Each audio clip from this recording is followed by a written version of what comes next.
Good morning. Wow, the room is truly full. It's exciting to be all the young people here. Thank you so much for joining us today. And to all those following via streaming, I would like to start by telling you a little bit of what we are doing and why we are here. CAF has spent already several years looking not only to train the youth, but also to listen to them because we cannot understand environmental issues, biodiversity, without listening to young people. And that's why we've been working along a process, not only in training activities, not only in order to co-create together, but it's been processes in which with different methodologies, we brought young people together from all countries in Latin America, young people for different organizations, young people for different regions, from different cultures that truly have a calling to help and find solutions that will be specific, innovative, that would be solutions that would can truly be applied to battle all this having to do with harming the biodiversity of our country. So I will start by welcoming you and thanking all our partners that have made this possible, starting by the OIJ, Max Tello, who is their Secretary General, coming from Spain to be with us, and Giovanni, their project director. They've been tireless champions and always finding the space so that the youth can have that participation and that impact on these important spaces in the summits that debate environmental themes. Also, I would like to thank the Agachamama, to Movilizatorio, to Activoca.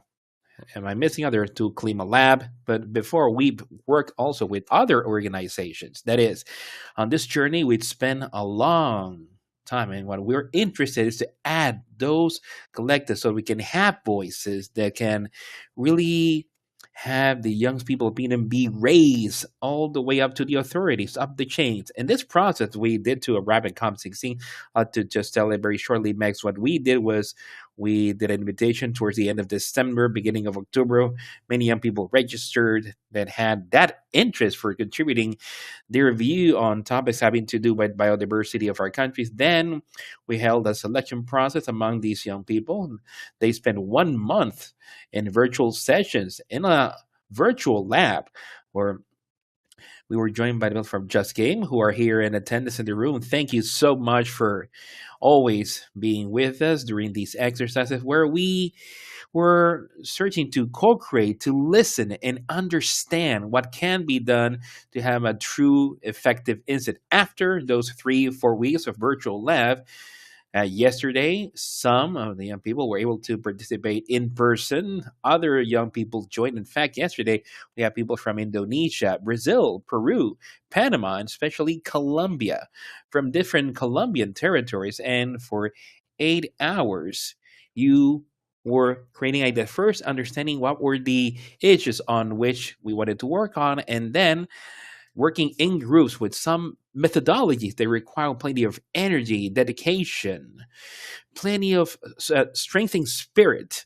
to find solutions. And last night, we listened to 12 proposals, and we'll have a summary, and we'll even have several conversations around what young people think, what they see, and how this genuine commitment of our country's youth can get all the way up to the authorities so that we can carry out these solutions that hopefully will help to improve all of our lives. So today we're here not only to listen to young people. The idea is to have an intergenerational dialogue. We will have people that have had an enormous journey and experience on these topics to guide the youth and state their opinions, guidance that will help to improve the incidence of what each of you are doing. I am truly surprised. I am marveled of seeing such a full room, seeing the opportunity of having 450 young people that registered to the virtual lab. Yesterday, over 100 were here in person. That shows that you aren't just environmental leaders or activists. You are truly committed. Your activism uh, moves to action, moves to become responsible for you can do to improve living conditions for all, as and referring to biodiversity. Once again, thank you to all in attendance, those that add to that that know the young people are part of the solution. They don't stay on the discourse, but they truly move to action. And the last I would like to mention is we became really interested in adding all the voices from ethnic racial communities. Our Latin America is comprised of tons of communities, native people, diversity in population, and also this knowledge that each of you have, that a living experience environmental problem enriches the discussions and the proposal design during these days. So I am sure that will happen during the next 2 hours. You will love it.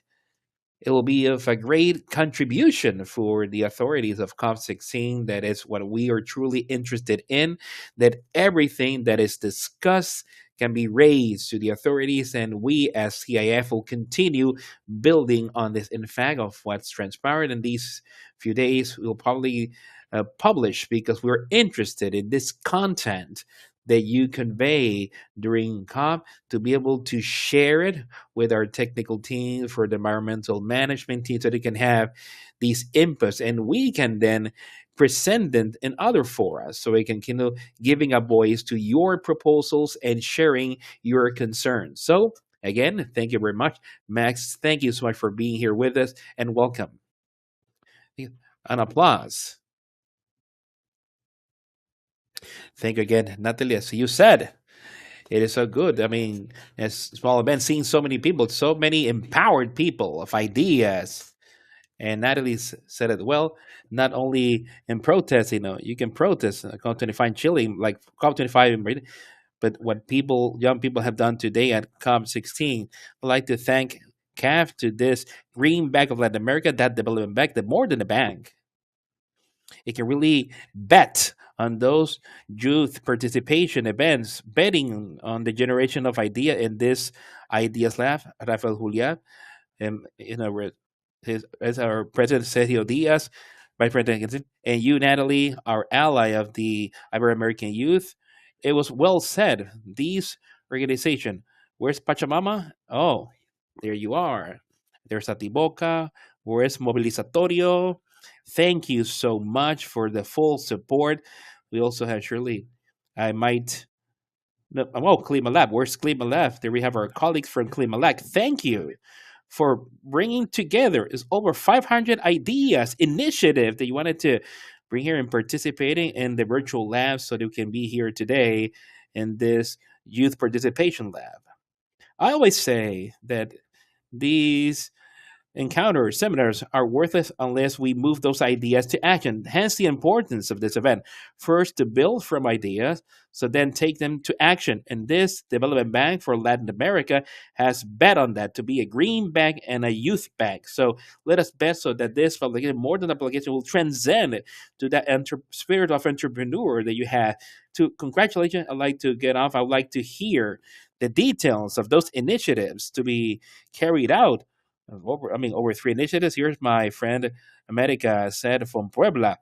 The whole exercise they're doing for the protection of water treatment. There was a visionary like John F. Kennedy said that the world doesn't have a water problem; it has a salt problem, and we need to find solution, different alternatives. So congratulate you because yesterday there was a strong contribution from Puebla, but on behalf of America and the solution to protection of species, improving environmental education, development of mechanism and digital tools. So it's not only for the green, as to how we better focus our productive with less carbon footprint, to mitigation of impact on deforestation, particularly with the topic of mining. It's an important asset in the region. Our friends know who is here from Chile. How can we combine or all these developments to agricultural production and how we battle the trust in what we have. Practically for us as an international entity for youth, what we want is to link have those ideas that for us are important. I mean, young people like yourself, not only because of the number you represented, but precisely for those disruptive idea that's transforming power. I am convinced that the world is coming will be as well your solution. I'd like to congratulate Kat for generating this space for co-creation and ideas, but you for bringing specific proposals, not only to protect biodiversity, but as to how we can reduce the mitigation effect of climate change. The people in Juanita know this well from public that's always also worked with the UN system. We would like for these ideas to have an impact. For this, we build with many young people like yourself with the DNA of those youth participation, like Carlos Santos, Ismael.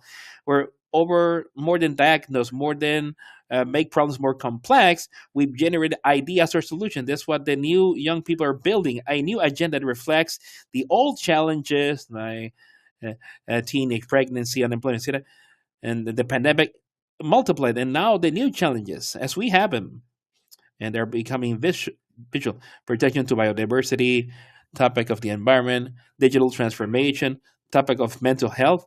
That the pandemic removed that taboo. That new youth agenda will be linked because, as Natalie said, what's important is for the participation of youth is be via ideas. We already did it in the Future Summit of the UN with the UN agencies. We will do it at the next Ibero-American Summit in Ecuador in Cuenca.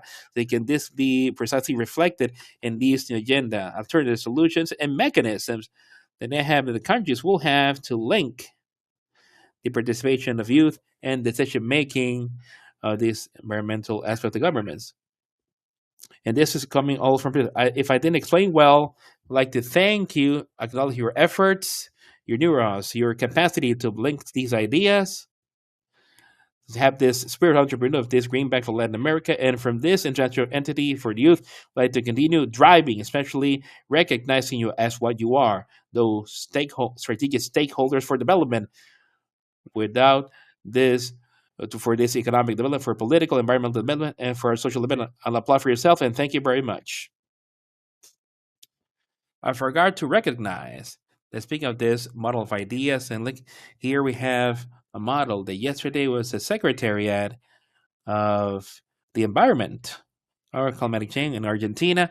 And one of the things that they spoke about and the dialogue was precisely to see how this Escazú agreement took place. Here, it was coordinated precisely everything this was in Escazú agreement in one important summit, and it spoke about a provocation, a very good one. Two specific things. And here, the challenges and solutions. You've done it in Cap 2 to generate it. And the second, with these green areas and blue areas, and thinking about COP30 will be an historical one, like the one in Paris and from the global south. How do we do a yellow one? And these yellow ones that we're going to have the young people only one day at the COP or not me away like yesterday where there were many ideas to have one zone. And given that these, well, we casually at this, there was a yellow zone, so hopefully you can join us, Alicia, so that that yellow zone of youth that were proposing to the Brazilian government become a reality and took place. Both this model as well as this participate space, continuous space during COP30. Thank you very much.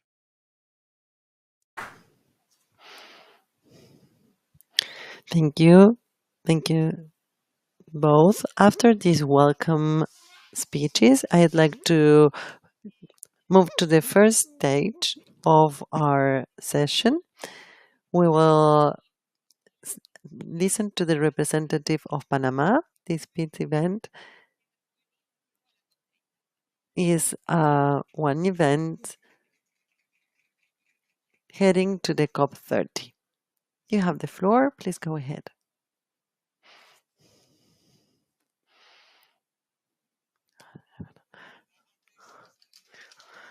I'd like to give you a big round of applause because it's wonderful to see so many young people together, and that is the COP, right?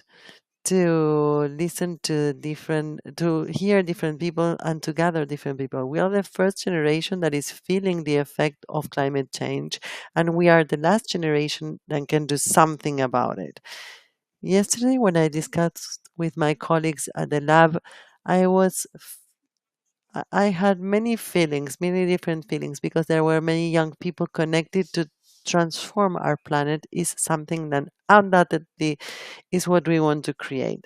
Biodiversity is essential so that the balance of ecosystems exists, and to face the loss of biodiversity, we need immediate solutions and to protect ecosystems and species.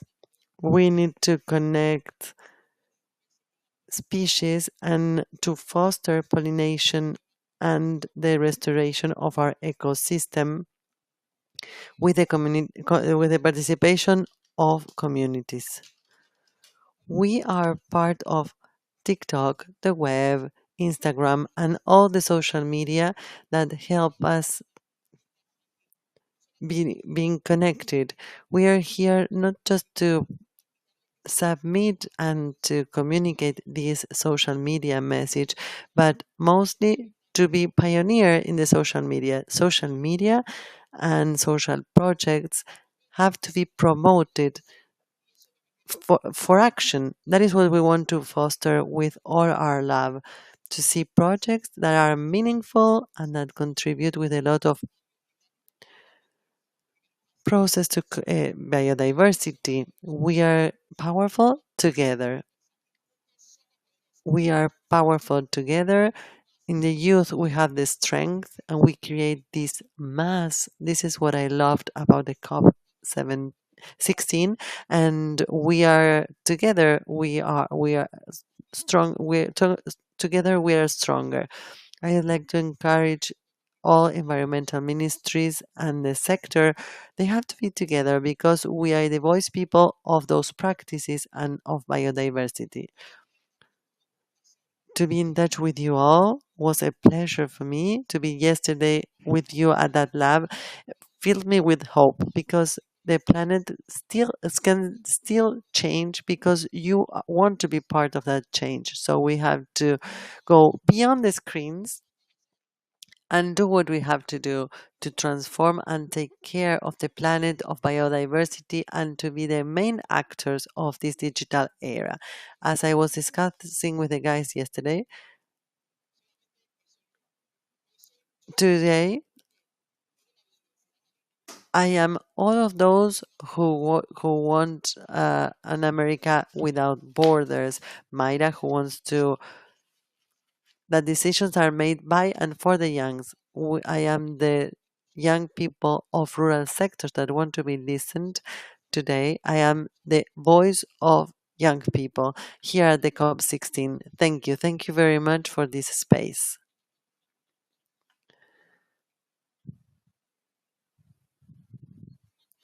Thank you very much, Abdul. In order to go on with this conversation, we will do a role play asking questions. There will be a role play where several young leaders will ask questions to Alicia Montalvo, manager of Positive Management of the Climate. We will welcome a representative of Global Youth Biodiversity Network. We will welcome the representative of Amodi, the representative of Gas Youth Movement, AMPB, and the leader of Pueblo Albaco. Also Alicia Montalvo and Mónica Monsalve, journalist in El País América, who will be moderating this role play.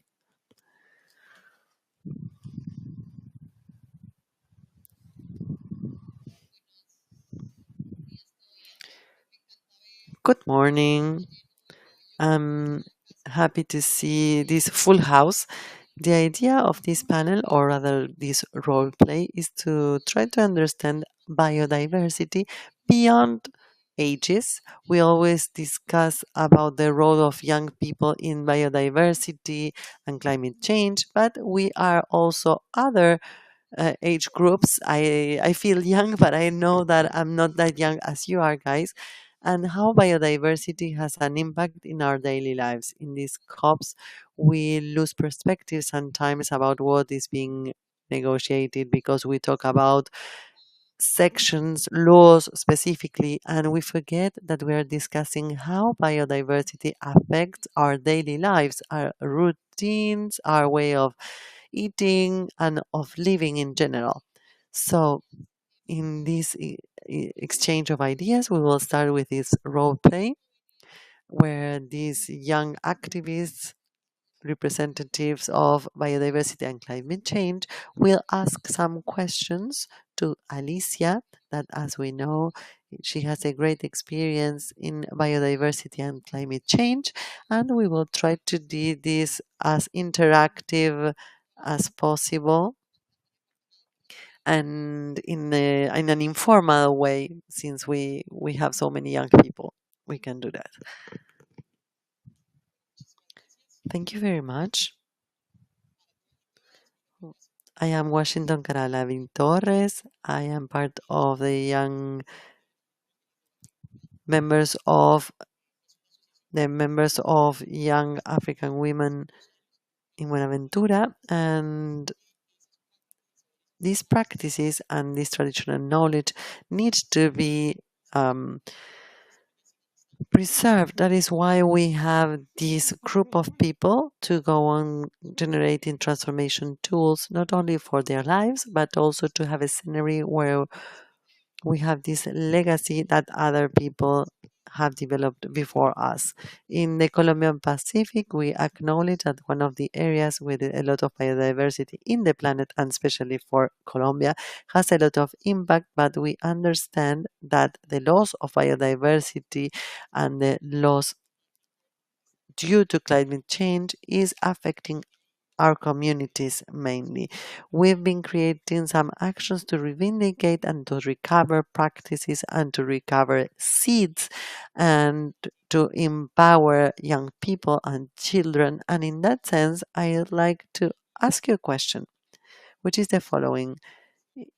In the framework of biodiversity and climate change, we discussed yesterday with the team in the lab, how can we create processes that become research labs and community research labs where the communities throughout that exercise based on the preservation of life itself in the territory can do these exploration exercises that enable them to document processes, to recognize and acknowledge those practices that are effective and those who are not, in order not to implement them, and also to position and to acknowledge that intrinsic value that young people and communities have. How can we do that specifically in the Pacific, and how that experience in the Pacific can be escalated to other communities in other parts of the world? Thank you for your question. Greetings, everyone. I believe that in your question you have your answer. But let me tell you this. I've seen the evolution of these international negotiations regarding climate and biodiversity, as you explained. And what started being a discussion that happened just at the top level in a negotiation room, very focused on research, very focused on knowledge, and sometimes a little bit far away from the reality in the field. There's been a huge evolution, and I think that in this COP is really evident how knowledge emerges from the territory, bottom up from the field. I think that this is something that has been, we've been working though on these topics, climate topics, blue topics. Sometimes it's been like a diversion because people yeah, are interested in preserving their knowledge, their livelihoods. They don't care if the territory is being destroyed by uh, actually they focus on climate change and the consequences thereof, such as droughts, fires, so on and so forth.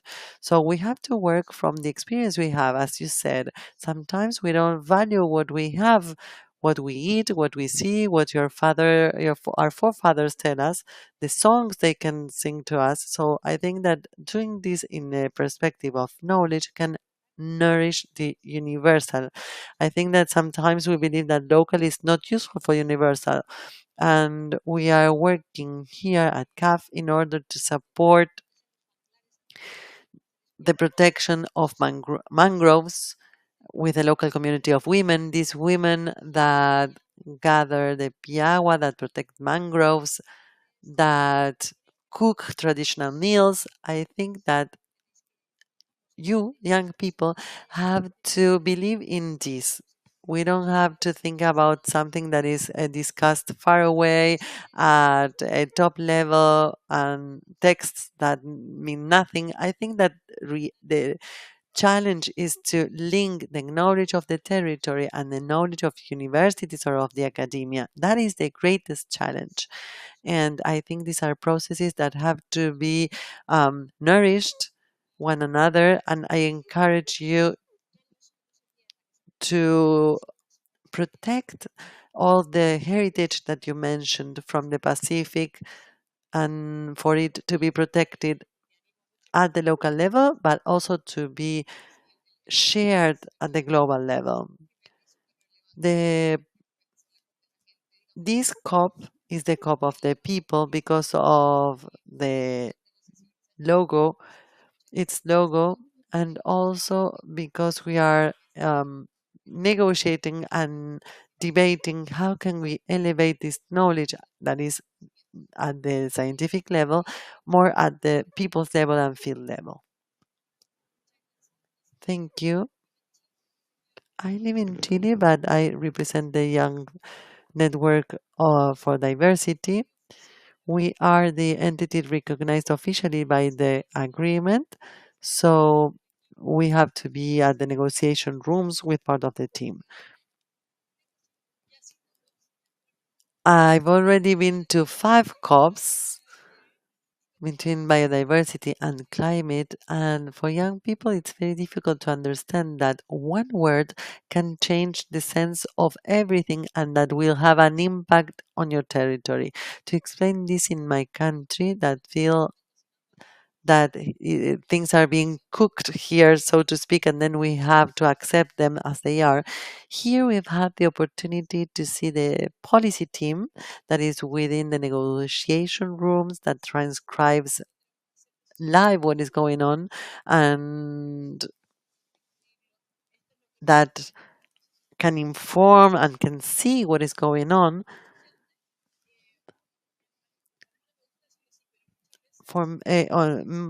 Oftentimes COPs, even though I don't like to say this, it's like an exhibition, so to speak, where the civil society can be here, but they have to monitor what is being done on their behalf. We need that young people who are those who have that role. Today, it was possible to obtain the consent by community peoples or indigenous peoples because it is very, there are some topics that are very complex, and we need to go back to our country and say, hey, these are important topics, these are fights that we thought that were lost, and we have to see to the compliance of the CBD in our country. We have different lines for the compliance thereof, climate change and biodiversity, gender and biodiversity, among others. And my question is, how do you think that we young people can have access to financing in order to help the compliance of the compliance of the agreement? Because we have a lot of responsibility on our shoulders. We are told that we are the last generation that can save the world, and the average age of people who make decisions in the world is 72 years old. So, how we young people can have access to money for financing projects? because on many occasions we can't because we are very young. I think that the most important thing is to be there present in the negotiation rooms in order to communicate this information in a simple manner. What you've told is a good example. A word that seems without any importance actually has an impact on the field. So you need to use the networks, use your and social media and the platforms in order to convey these messages in a simple manner so that young people can understand these messages. Because I think there is a detachment from young people regarding these international organizations. They believe these are meaningless meetings where we lose time, and I think that there must be spaces like this one, like the Congress of Super Experts in Biodiversity, because here we can discuss things that cannot be discussed in the negotiation room, or like as you said, you need to concise positions in the working group and so on and so forth. There is a dynamic that we wonder if after all that effort something will change or something will happen. So I think that all this circus, so to speak, is a little bit necessary because it makes that the conversation and these discussions, these debates are known in the outside, the message is conveyed, and I think that this is necessary for us to have these conversations, and it would be great for all countries to mobilize funds to have young people in their delegations. I know there are many countries who do that. We from the institutions, we could facilitate this for encounters and meetings such as this one, but I think that each country has there is a commitment to take the COP to the young people and vice versa. And I think that there are many initiatives that are being taken, and we should do even more. So I think that we should work from the inside and from the outside. And when I was wondering how can we have an impact in young people, I think that the key is for people to get involved in these structures. And when I started working in these topics, I was very young, and I started by the most boring path, that is the institutional life. But my advice is for you to go on and not to get discouraged. And I think that the young people's presence is becoming very visible, and also the tone, right? We went from activism to proposal. And I think that is great. I think that this change of approach is essential in order to recognize the young or the voice of young people as a very constructive thing. Because we have very connected people with a lot of training and who have a lot of communication skills. So I think it's a way to move forward. In these spaces, I think that we have the different ways of fighting. We have some negotiations, but these parallel events, social networks, activism become spaces in order to work for that topic, even though we don't get to the negotiation table. Would you imagine to be park rangers of more than 500 hectares and of wildlife, and the community of the life of these communities is at risk?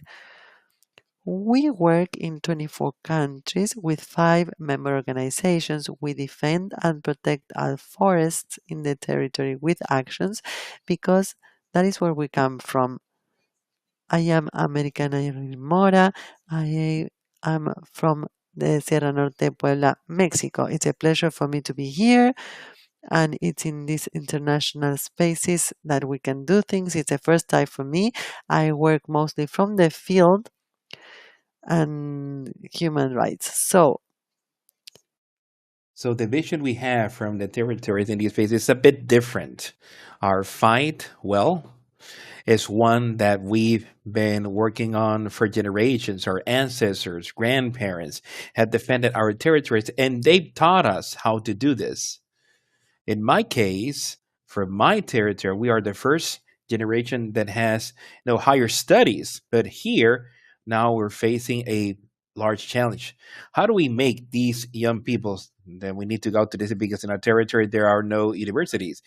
How can we come back, but come back in a proactive way, supporting the development of a community, implementing projects. Yesterday during the lab, I had the opportunity to work with some very powerful young people from Colombia in different parts. And it's very curious because when we started working, we realized that we all came from a different context. They came from the coastline and fisheries, and from the forest area. So we didn't know how to set forth a path together.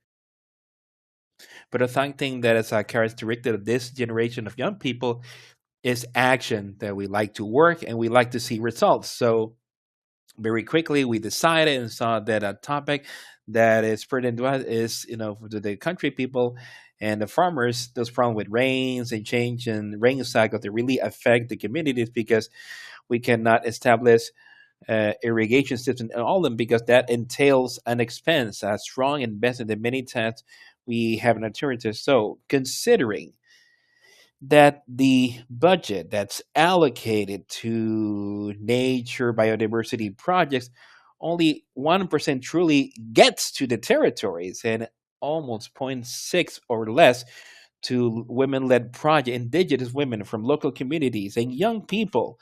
There we have the challenge. That is what I would like to propose this time around. How can we make these projects arrive and those resources to truly get to the communities? And how should we face this, going, from wider vision like yourselves, that we can actually generate ways so that our young people can return to our territory and we can continue developing? Thank you. Thank you so much. It's an excellent question because I think that there is a process in which young people were identifying progress with coming out of their territories, going into the cities, and that carries a terrible impact on the loss of biodiversity. Because in the end, it's the people that live in the territory, the one that preserve their livelihoods, their ecosystems, linkages, so all the traditional knowledge and so forth. I think that your point is excellent, and we from the Multilateral Institute like CAF, which is a bank, precisely we are working to see how those resources that we mobilize can actually get to the people. Sometimes the problem is that our interlocutors are the institutions, many times the public institutions, the ministries of finance, or sometimes we work with the private sector, but we are more and more enabling more concrete actions to get to the territory, working at territorial level, at national level, proposing very participative processes. For instance, now we have some initiatives related to novel tools, which are certification of biodiversity, which are financial instruments that want to allow for that to have financing through the praising development of natural resources. And there, we are working so that the local communities are not beneficial that actually participate, be manage of the funds that are generated. These kinds of opportunities for the young people with knowledge, with this drive, with this excitement, they don't need to abandon their territories. And there, I think that this change in vision is being produced. Still, there's plenty to do, but it's very important that we may link that the future of young people doesn't necessarily go through the center of the city, but this knowledge, even of education, the training they receive, can also be placed on their own territories. It is a complex point. Of course, logically, the variable that these movements from the youth through the city do is plenty, but I think from the institution, the most important is to give the youth their voice so that life doesn't leave from them, that they don't lose the biodiversity and the knowledge because of this abandonment. Then we from our space, we're working on that. Any idea will be welcome, any additional proposal, because effectively there is a challenge, there is an issue, and we have to avoid this to happen for the education to generation opportunities, employment, promoting small enterprises, entrepreneurs, also with some programs that we are setting forth. We thought about the Amazon innovation lab where the young people can set forth their projects. Definitely, I think that the problems we know them, the solutions we still have plenty of road to tread on. Thank you for your question, truly. The need for dialogues or more or some negotiation to get to the bank, from the government, to the community, the women. Like Alicia said, but more horizontal process from the bank directly with the communities. It's good that the fact that all the petitions that are there, negotiators doing their thing. What question would you like to make to Alicia? The truth is, I have plenty of questions, plenty of doubts. However, before I get into the subject at hand, I would like to say a little bit of bring a little bit of context. 2 days ago, here I had the opportunity to present a small documentary that was talking about the love of the Arawakan women in the Sierra of Santa Marta, but not only seen from a local standpoint, but how this vision of Arawaka women can contribute to the world.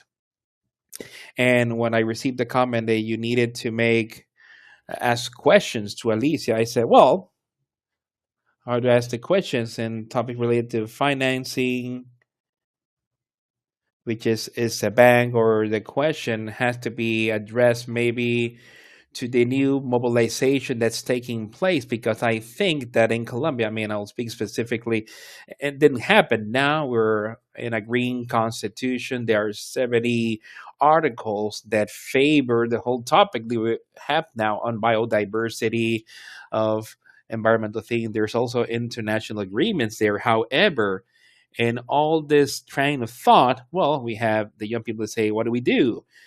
I remember what was said by our colleagues for there to be direct funding to that would go to the young people and that they can be present, because in the end they're the ones who are, let's say, part of the decision they were taking a long time ago, many years ago. I would like for these questions to be joined a bit, with reflection, especially for the young people that today, in this phase of youth, what would you do? How would you do a combination from the heart? Is that there's a knowledge of the indigenous people, and there's also the technical know-how, and that treads the territory. We look at the balance without taking from one from the other. From the bank, how we can harmonize those knowledge in some way, so that in this case, both the indigenous people and also, well, the fact that for me to be young, to be speaking here representing young people, doesn't make me feel from those community commitments as to how can we do so that one does not take anything from the other, and don't no take anything from the other, because when we talk about youth, related to health and to fresh ideas at their moment. So how what can we do with those two combinations that in some way that then we don't have, let's say, some combating amongst them. Well, thank you very much. Well, you place something on the deal that I think that it's ideal. We talk about young people as if all of them will be, the same, and I think that each is under a different circumstance, and sometimes there are contradictions, or at least, I don't know, conflicts that you need to solve, even if they actually represent someone, a community. And we also need to be sensitive that when we talk about young people, I mean, youth is not an homogeneous mass of people. They're a group of individuals with their own circumstances. In the case of you, I think you comment on something that I would also like to remember. We did a documentary as to how the knowledge of the right here we have Mamo Camilo, how the ancestral knowledge of the Arawakan community needs to be preserved. what is the role that women and young people perform so that this can really happen. And for us from CAF, being modest, a way for us to contribute to raise the voice of young people, men, women in the world. And I invite you to, if you, this document is on our website. It's beautiful. We God help it is that for the people. There's Felix that was there, and I think that you said it well. In the end, we need to work to capture the sensibility with projects, also very small, visiting the territory. I think that CAF is well prepared for that because we have people in the 24 countries that are part of the organization. We have people that are continuously going to the territory, trying to understand, to know, but still we're missing some. I think it would be very good for the young people, as you are stating, that be also spokespersons in the end, that the way you represent is very important because otherwise, if there's no communication channel where the people feel that there is a representation, someone can speak here on a personal note, but those channels for communication that for you to work locally to generate community of youth that you would move locally so your voice would reach the government. I think these are circuits that need to be in all going all and that we also demand to your countries and your delegations so that you bring this to the negotiation tables both in the COP, like when you speak with us. I think that in the end is a joint work and that those contradictions you mentioned, how to solve them. I think the most we can do is to listen, to be sensitive, not try to impose any position, not try to say what needs to be done or whatnot. Our mission, and I believe that with initiatives like yourself or these documentaries or initiatives like this forum that we've done here, we're taking small steps and we're contributing so the voice of youth can be represented in this pavilion. And I am sure that many of the conclusions that come from here, Natalie, will nurture all of our processes. We'll continue working. So we go on. And of course, this dialogue has the name of intergenerational. This one that we started for 1 hour ago is going to get until one, but need to keep in mind when we talk about the ideas of the ages that you have, but this knowledge of these ancestors. I mean, whether indigenous or not, Paulo Lola on Monday or Tuesday will have space at this COP, but we are all here because of our ancestors. Absolutely, all of us. Nobody arrives to this world without knowledge of their ancestor, without an effort of their ancestors. And I think this is very beautiful because that suggests that we'll also leave a planet. We become ancestors of other people. This allows us, or allows me to think that what brings us together at this COP has a reason for being beyond of what is business or not. But well, this is an invitation so that now we can think about that. Those that are here, you got a ghost or not, in the sense of ghosts, those that are coming, and you keep them in mind here.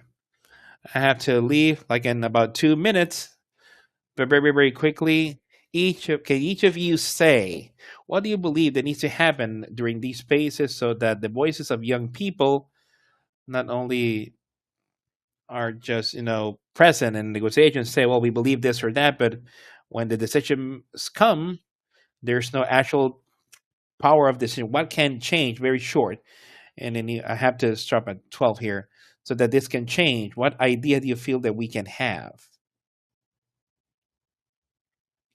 Well, I feel that one of the things that we suggested is important for these space of young people to be enabled also that the way in which we arrive be, well, not to say it it's just simple or not be so bureaucratic because it's very complex that young people there for us to access to this. So how do we continue eradicating those barriers so that young people can actually arrive to this and not only as mere participants or observers with a voice and that can be actually heard? I support what my colleagues said, and I think we are arriving to multilateralism and international policy in which the community cannot be just mere observers, because suddenly a more authoritarian dictator country can come and destroy many of the progress, because one blockage of one country, everything falls. So we need to move forward before we define multilateralism with the active participation, and the voices is not just be heard, but that the voices of women, native people, and young people can be binding, because in the end we are the most affected population. Women, we die 14 times, and by 2050 will be 80% of migrant because of climate change. So we cannot let other peoples that will not even be alive be making decisions for us. So if I feel that we are arriving to some limits where we're going to have to define the, well, some service, and not just a way in which we need to understand that I have a weight on the table as far as civil society. I feel that undoubtedly is a fundamental challenge. I've had the opportunity to participate in several spaces where we have the opportunity to speak as youth, and many times the represent arrive, they come here and leave. So about changing the vision that our voices have power, our voices come from a knowledge that our ancestors have left, and come from our experience in territories and concerns because of our future and the future of those that will come after us. So first, it is fundamental point. Also, that all these projects not only approach the topic of youth and women as just one something that we, okay, check, no, youth, check, no, really actions will have to go to the field for our development and to be heard. Organizations like CAF that truly are implementing project is admirable, and we thank them. So it's fundamental for these processes. Yes. Now what do I say? So basically, the last one that I would like to leave behind on this scenario, especially for Alicia, we have a beautiful friendship where we talk about biodiversity, something that is pertinent to all of us. Is there are many cups, it was said by our colleague, and sometimes this loses its logic or sense because it doesn't take into account a great deal what the young people think, or what's the ones that are coming, the native people, and you lose that sense. So how do we start, how do we have them to have a more active roles? And in the end, it shouldn't be seen so much for the Afro or the young people, but as something that represents mere mobilizations, but rather that is seen in terms of percentages, in terms of biodiversity, as far as conservation is significant. So, in this regard, I feel that sometimes this is a process. There are more issues, and some solutions are feel slow. But how do we start having a more active role? How do we start having other sources of knowledge and integrate them? That also, in the past panel, it was said that this can become at some point in the repetition of the repetition, but I feel that it's something where you always need to be grinding in such a way, and that we would get into our knowledge, that we become something real. And this is a bit of our concern. What I'll leave here are concerns, because I don't know everything, but we need to find something. Is we need to find an articulator. So our embody says what is articulating pillar that can tie us from the different visions, the indigenous vision of the business person, the one that has a person who is more political, economic. But how do we find them? Because there are no absolute truths. I think that we all have an ancestor, and it was said earlier. Monica, thank you very much. Very well. We are closing this panel then. There are many questions to be answered, and that is the idea as well. Our forefathers started the way, and we need to go on in that path, and we need to go on. It's in our genetics, right? Because we don't have the choice anyways. Thank you very much, and we can move on to the next panel. Thank you.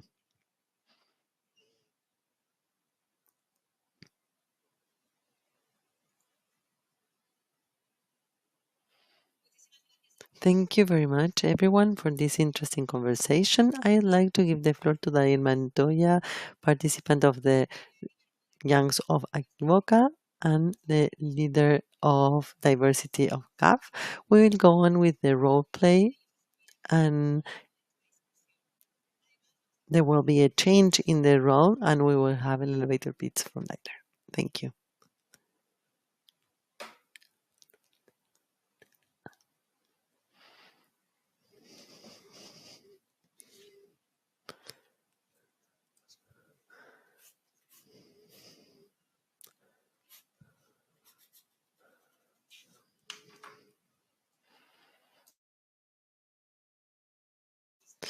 Oof, it's really hot here in Cali. Do you know that more than 1 million trees have been cut in the Amazon, and that the greenhouse gases have increased temperature, and that has been a loss and threat of loss in Amazonia? It comes from this fruit, amoriche, which is an ecosystem for the capture of carbon and climate stability at the global level, and that has a lot of biodiversity. I'm a rural young person at the gate of the Amazonian region in Colombia, and like me, we are many young people preserving that biodiversity.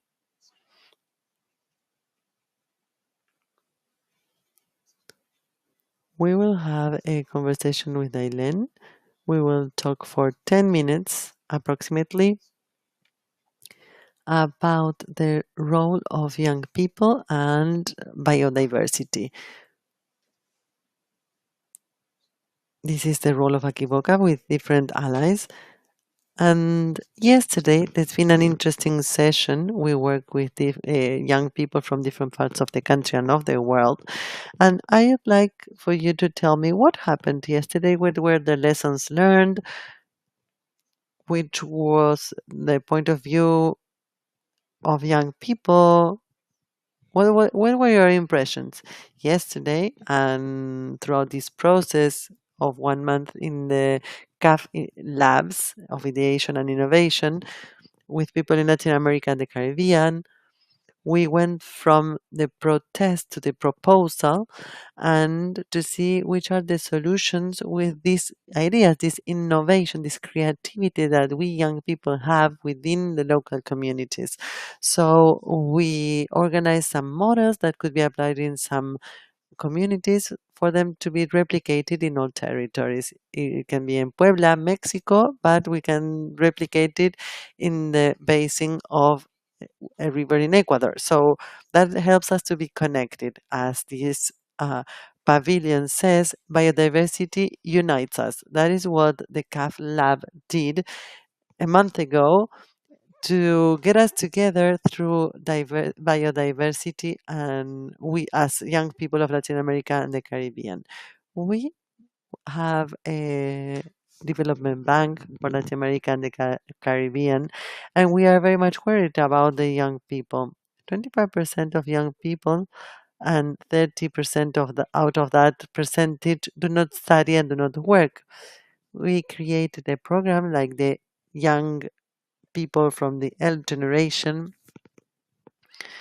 and one of the topics that are being discussed are those regarding financing and the allocation of financing. Alicia, our manager, we have with her we announced an instrument for financing. What are young people doing in order to get investors, to get leverage? What about that support? We yesterday we came out with 12 or 13 proposals in the lab, and those who apply to Latin America and the Caribbean, we've had a lot of allies, like you said, from the program at Iboca, so that young, resilient, that represent more than 7,000 young people from the Guajira until the last part of the Amazonas, and where we organize processes to look for someone who is in charge in management, because we are volunteers, and what we wish is to join those strengths and for our voices to be heard and to find financing for those initiatives. Yesterday there were many proposals. We have entrepreneurship and social and productive, but we lack access to financing. That is why one of the proposals, apart from looking for allies and partners, is for the CAF as a green banking institution could constitute a fund to finance and promote and strengthen those green projects of young people in Latin America. So it is a proposal of the CAF. We hope that we can create such a fund, not only to be financed by the CAF, but also by governments and Climalab or other key NGOs to help young people's projects. So it's a regional, national effort, but also at the global level, in order to include young people, because we are the generation who has the titanic responsibility to recover biodiversity and to take care of our planet. We believe in bioeconomy and in solidarity economies and those key projects, but as it was mentioned in other planets, it must be sustainable. We need to live out of the sea, out of the forest, but preserving and researching those ecosystems. On many occasions, we don't even know that ecosystems, the biodiversity is being lost, and we don't even know what is being lost. So we need to do those changes, but having that intergenerational dialogue, because there are many people here who have the experience of their whole lives, and it's thanks to those links and to those relationships and that biodiversity that unite us, make Latin America a power that represents the biodiversity and life. A round of applause for him. Wonderful.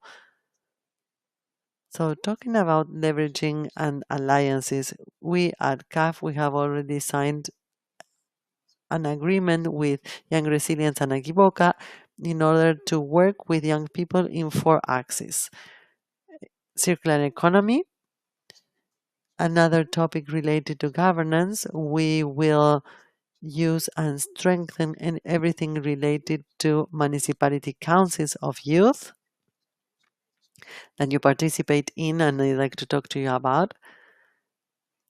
Productive axis, and also to find and to financial support and to support them financially, those projects. So we are part of that movement and we are very much interested. Leadership in youth is determining in Latin America. Many of the things in the region are young people have a main role regarding technology, culture, and so on and so forth. So biodiversity seems to be a young topic and related to young people. What about the historical participation of young people? Is this something that is new for young people? Is something that has been going on for a long time? What do you think? So it's not recent that young people have this responsibility to protect the environment. For the environment, we we give everything we have. So there are many networks in Redes and Chocó, and to have many projects in the circular economy. But the limitation is that we cannot have access to financing. Why? Because we don't have that guarantee. We don't have the land that we have is a one, since don't belong, we don't know own territory. That is what limits us. We do this task of technology and development. Young people are here present at the negotiations in order to promote those green projects, but they have to be sustainable. Otherwise, we won't be able to make these changes. We need entrepreneurs and businessmen, business people of the future, but with green projects that know biodiversity. Why? That's why I brought this fraud with me, because it is the one that captures more carbon in the world, but it has an incredible biodiversity. This fruit has a lot of vitamin E, and that can be encapsulated and sold later on. When we say that local communities and Aboriginal peoples can live out of the forest, it's because we need to establish added value products to establish that relationship with biodiversity. If we know it and if we can seize the opportunities it can gives us to see what we can do, and that's why we talk about feeding forests that feed not only humans but also the biodiversity that is in there. Why?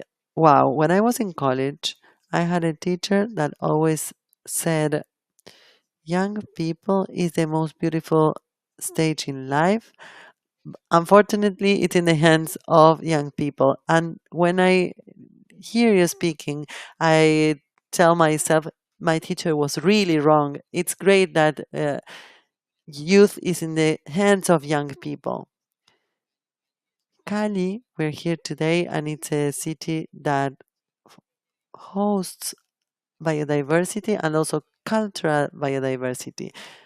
There are a lot of people victims of armed people that are here in Cali, and the armed conflict. It is very much related to environmental conflicts, not only in Colombia but in the world, regarding what to do with the forests and its resources.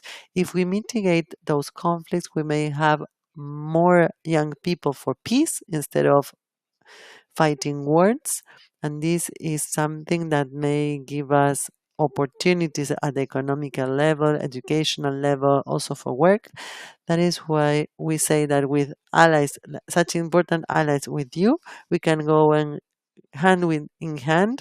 And let me give you this symbol of Amazon so that we have this we can go through this process from this fruit, the carangucha, to obtain the added value, the vitamin D, the vitamin E. Thank you very much for this gift. Thank you, Natalie, Alicia, and all the CAF team. Thank you for your corporate view. And thank you for this week. You are the municipality councillor, right? In the youth people. This is a political participation as well. So, how do you see that movement to foster public policies regarding youth? What about institutionality at the local level? Biodiversity is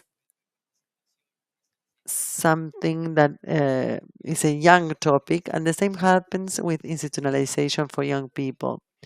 We have the first law here in Colombia, and the same year I was born. So, as of that year, 26 years ago, we've been working on this. I am the counselor of youth, and I proudly represent the young communities of peasants in my community, but we have young leaders who do the same effort. There is a risk, nevertheless. We we have environmental young leaders, and we have no guarantees, no political guarantees, we have no land or economic guarantees such as and other people may have. So we assume this role, this leadership, we give everything for the environment, but what about us, right? So this is a paradox, and this is interesting, and we that is why we want allies such as the CAF. This is my call for you. I think that since I was born, um, at home, we discussed participation, we discussed biodiversity, and that is why I started with my leadership. I was the representative uh, I studied at the public university in Colombia. I was already a leader there, and I think that those universities have this power to foster, to develop these movements. We have today the technology, the monitoring technology, and sometimes we don't know how to use it. And maybe the answer is in young people and in trust. That is to say, if older people do not trust young people, there won't be a generational transition. We need that trust. And that is why we need to have these types of dialogues for biodiversity and to foster the new diplomats that will be in those negotiations and when we discuss biodiversity, not only biodiversity and climate change, but regarding all topics. That is why those negotiation teams need to include young people, such as the global network for young people and diversity.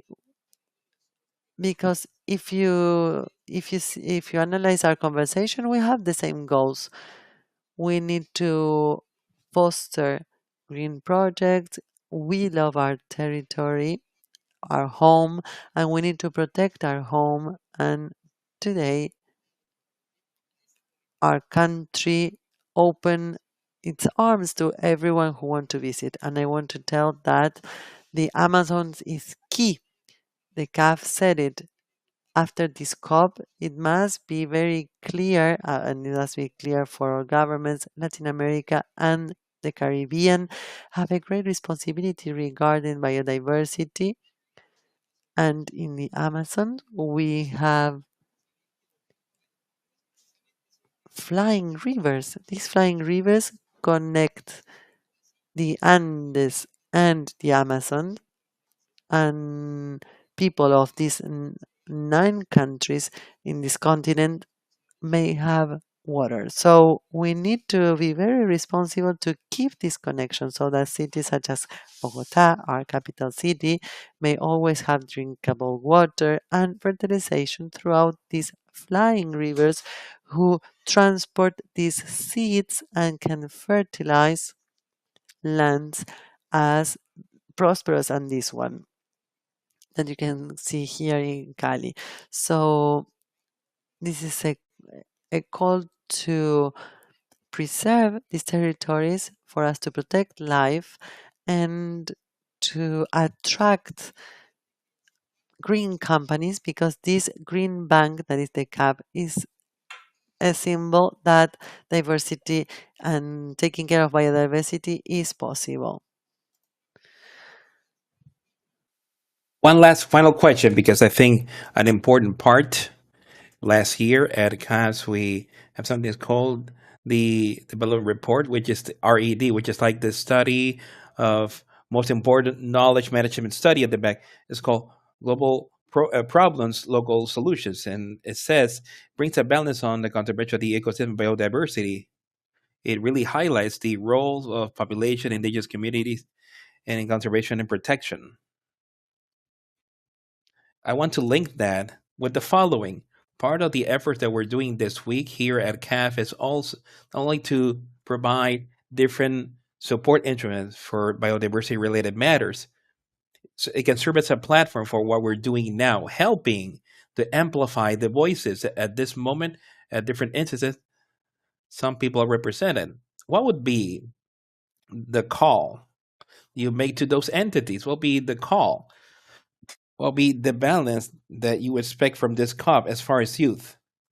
What are the two, three specific things? Understanding the importance of the communities, young people, Afro-Indigenous population, as far as diversity, understanding that we're using the scenario platform like the CAF, which is a multilateral, as our allies, understanding that important decisions be made for future. There will be two or three elements that you would see from the use that we would expect at this time. What would be those 3 points? Well, one always touches us around money. Uh, what will make them precisely finance those mechanisms to preserve biodiversity? But I think that this got set of milestones that all the parties should update or present the national plans for biodiversity, right? And it's important to really agree as far as what is the balance and the mechanism, how this is going to be funded by developed countries for multilateral banks, actions and under and developing countries or precisely those diverse countries. So how will those mechanisms for financing look like and how will they access, because you said it, how be accessed by local communities so they can really counter those global things? I think is what's interesting. Those first thing important in this COP will be successful. Like the logo said, it's a COP of the people. We've seen great participation from civil society. Is not only there, but it should also be leveraged on a key role. For instance, the youth within the framework of negotiation is a good call would be for COP17. We could include a certain number of young people and delegations so they can be negotiators on these spaces. And third, well, the most important role, it's also something that the COP is doing, which is one of creating networks, this global network of youth for biodiversity for the Amazon, Latin America, and the Caribbean that would bring those idea with Ismail, with Carlos in the lab. They were able to do so, and that idea from ideas we go to action. And lastly, I wouldn't say the phrase that I comment, trust. If on your behalf, you that have the experience, the trajectory, the career path that can open the doors, maybe the window on the side, we have that trust, just like you brought it in the lab. I think that we can make this something magnificent. It will be the generation president will make the key changes so that future generations can enjoy this biodiversity and can make it nice in such a beautiful territory like Latin America and the Caribbean. Thank you so much. So with this, we're good. Thank you, brother. Congrats. Well done. Thank you very much. We will continue as per our agenda. Now we will continue with a new segment, in this case by Juan David Amaya, representative of Life of Patamama. It will be entitled A Look of Implementation of the Escazú Agreement. Welcome, Juan David.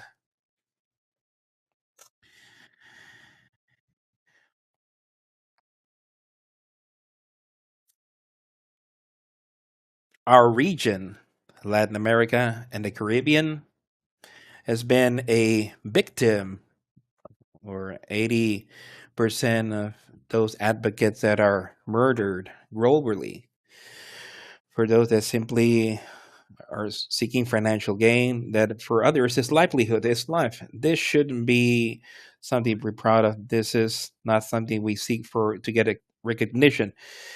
This is sad, but at the same time, it calls us to take action. Escazú, more than a simple law, is a declaration that our people have a right to say, is a right to speak, so that our voices are heard, to ask, to question, to protect, and to live. This agreement is a tool created to demand their rights are respected, but also it is a reminder as for our responsibility as people, as civil society, and as activists, advocates, men and women that are in the territories working in the defense of life, defending of our home, and defending this planet that in which we all live in. Also, it is a reminder to the needs to start generating a specific plan for implementation, uh, oversight that will allow us, boys, girls, adolescents, and young people to be in part of the integration. Thanks to the CAF and collaboration with IS Pachamama, Climalad, El Movilizatorio, Akiboca, and other organizations, we've come together, and since yesterday, but much before virtually, to have a dialogue precisely about this. What are some of the key points that we, as young people, as advocates and leaders, should keep in mind as far as the Escazú agreement? Currently, lack of knowledge on the agreement and the lack of participants' key spaces are key issues from this lab that was created and that was generating the youth with proposed communication mechanism that were different in a bit. Then on the next panel, we'll go more in depth in that regard. What is the key point here? The language has not been adapted. The communication does not reach those that will really end up impacting the agreement. We cannot continue thinking that the states they're always in a negotiation, all those that in the end can or are the ones who have the right to learn about these documents. All of us, boys, girls, adolescents, young people, advocates, leaders, and others, have a fundamental right to know what is happening, to know what will happen, and once again, to demand that we are respected. Because we cannot continue being bothered. We cannot continue having those numbers. Colombia has spent 6 years leading that sad list of leaders that were assassinated. That has to change. That is simply humanity. We cannot continue being so insensitive and start generating concrete actions for everything. The Escazú Agreement, once again, we know that it's an opportunity. It's shown that it's the moment and it's a call out. We can start working on the territories. I know what it counts. We know what is happening, but now we need an effective implementation. Effective with who? The one that are in the grassroots. With whom? With those that are on the field. We have a very big privilege. That many times that some were born with it, others grew in it. But now those that are really found in their home, that really is a day to day, are in danger, are risking their lives, and who protects them? Who defends them? Who is there with them? We don't have that mechanism. We have to implement it. We have to make it just, and we have to make it participated. For it just simply are right that we should ensure. And that's what I'm telling you today. That is what today, through this message, I don't feel myself as a spokesperson. I don't feel that I represent all the young people because there's not one person that represents all. It'll be unfair to say. Only it's a platform so we can convey a topic that we saw something yesterday. But now I'll share this once again. Our hands will change the course of the. It's in our hands to transform our homes, the one we feed from. We live, and most important, that we live amongst all. Then let's change it. I have a hope, and that is precisely why the CAF, through with the different people, we've been working on for that future that we working from the present, more fair and resilient for everyone. Thank you very much.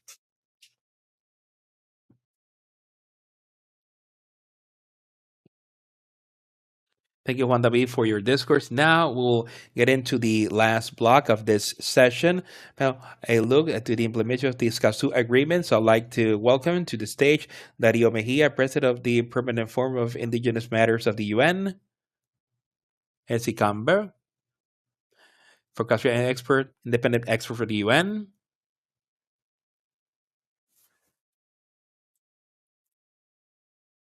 Again, I'd like to welcome you to Elsie Campbell, written from Costa Rica and independent expert of the UN.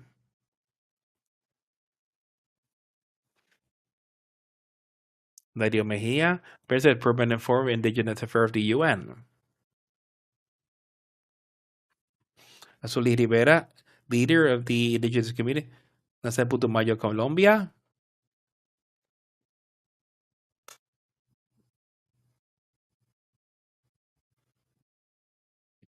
Juan Pablo Sierra Suarez, co-founder of the NGO Pacto por el Clima and leader of the youth campaign for the Escazú Agreement in Colombia, junior associate of climate issues in Transforma. Now I'd like to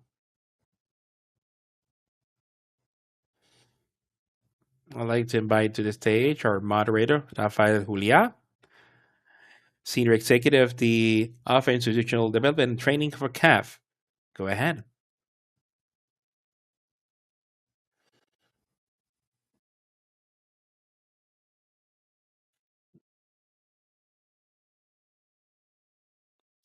Good morning. Truly, in this process, so much energy.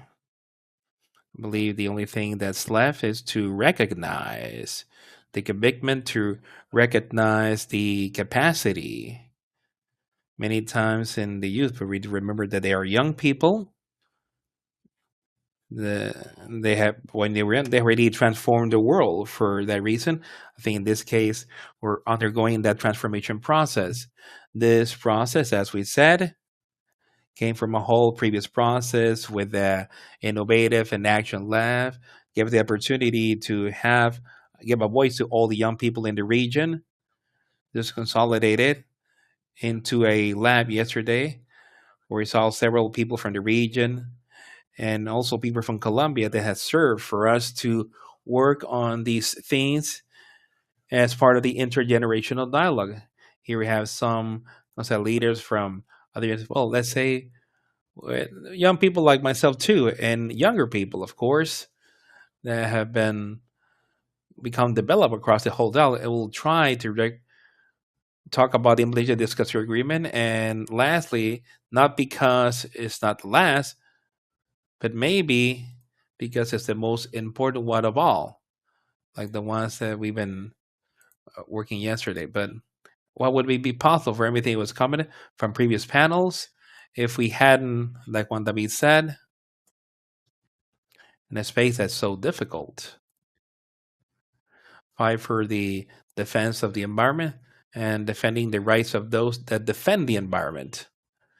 That is for the Escazú Agreement. I think they will recognize something that was said about the voice of young people, Juan David, that many times, and this about the agreements, very difficult sometimes to figure out all that this is not difficult to communicate. Everything that was said in the first panel is sometimes where changes sense, and that part is also important. And maybe we need to see how it's going to be implemented. How are we going to land it for this? We have the guests. In this case, I'd like to start by C. Campbell. All those that are in this panel have wearing more than one hat. So I'd like to see the opportunity of all of your hats that you had or have so that we can answer some questions. And maybe some of them want to interact in the panel more than delighted. Right? It's nice to meet you in person with all the reforms and all the proposals that you had in your country as vice president and other responsibility you've had, and then international responsibilities. But my first question, as vice president of a country that has been like the Escazú rectification, the Escazú agreement, or biodiversity, what has been the difficulties that you've been able to live through? Do you really feel that this has been effective? How in some way you've been able to work as a vice president? What is the message you can have for us? Number one, good afternoon. Thank you very much, Rafael. Thank you for the invitation. Thank you very much to CIF. I would like to say that I'm very happy because these are dialogues that are really worthwhile, because they're worthwhile because really the people are represented, what I call the generation of light. You are really the possibility of thinking about other order things. And we coming in from an era and at the beginning of another, looking at all the crises of biodiversity and climatic crises are the results of decisions that were made in the past. And I feel that we are in the possibility of taking a qualitative jump and look at the young people with much more certainty and knowledge to take on responsibilities, formal and non formal, for transformation. So that intergenerational dialogue also entails to learn. We come here to learn from what is being said and the experience of the most young people. We come to understand how this connect, how you connect the knowledge with the action, how people are really doing a conjunction of a new perspective with a much more clear integration what we are part of. And there I'll tell you a little bit as to what we're facing in the government, which is a series of contradictions. And in this case, I get a somewhat of a pain. Costa Rica promoted the Escazú agreement. It was in Escazú in Costa Rica where you signed the agreement, and then we ratified this and say, so that in the end we understood as at a determined point the challenges that entail to defend the advocates for nature and the advocates for research and the fundamental role that if we want to think about present and future, and then political agreements are not enough to ratify and continue leading such an process like this.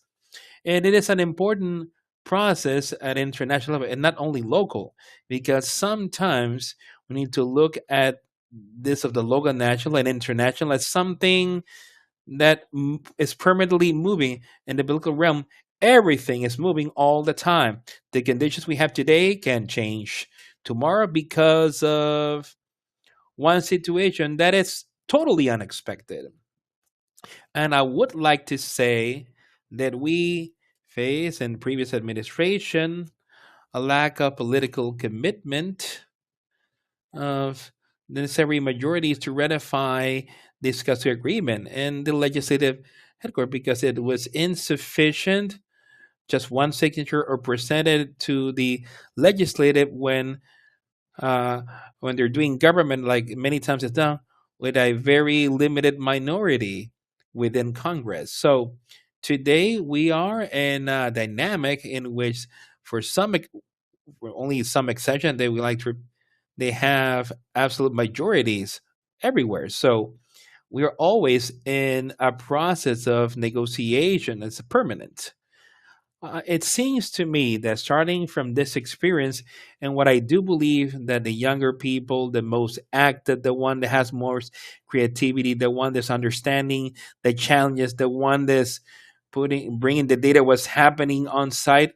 It's not just a mere data, but in the end, the experience of many people is looking as to how the river dried up. How did it dry up? Not how it's drying up or how much is the loss, not the level of warming, but what's happening with life specifically and how we can link that. I'll end up by saying that I do believe that activists, men and women, should strengthen their voices in a more collective way in order to protect themselves. Truly, the risks are real. The interests, as far as you manage natural resources, they're there. We cannot close our eyes. We cannot overlook them. And we need that within all countries, including those that we've led in several moments, to have a support and a much more stronger and proactive action from those stakeholders, that from civil society, from the different community organizations and the different social organizations, will raise those voices, because in the end, resources aren't of those who are representing the state in a given juncture. Our resources and that biodiversity are of the collective present and future. That is, they're really. So if I would like to say,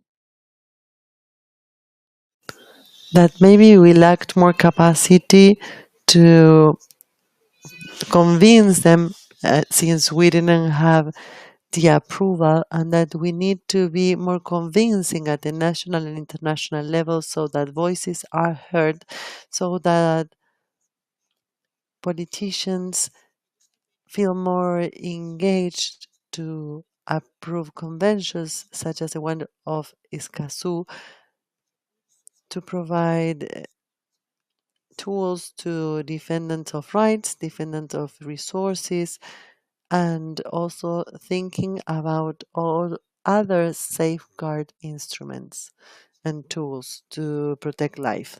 Thank you for your words. We have Juan Pablo, who was leader from the civil society in Colombia for the ratification of the Escazú Agreement. I wanted to ask you, which is your experience? How do you see it at the regional level?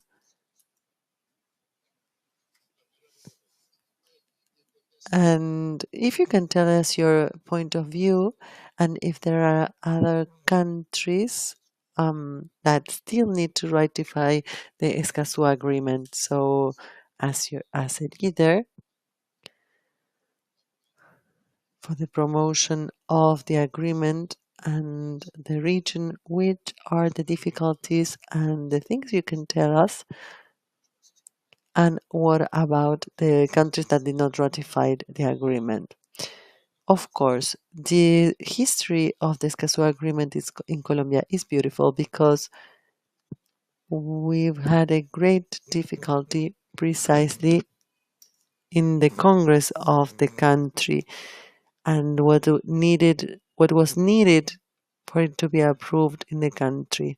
And we also had to wait for its ratification, and the Constitutional Tribunal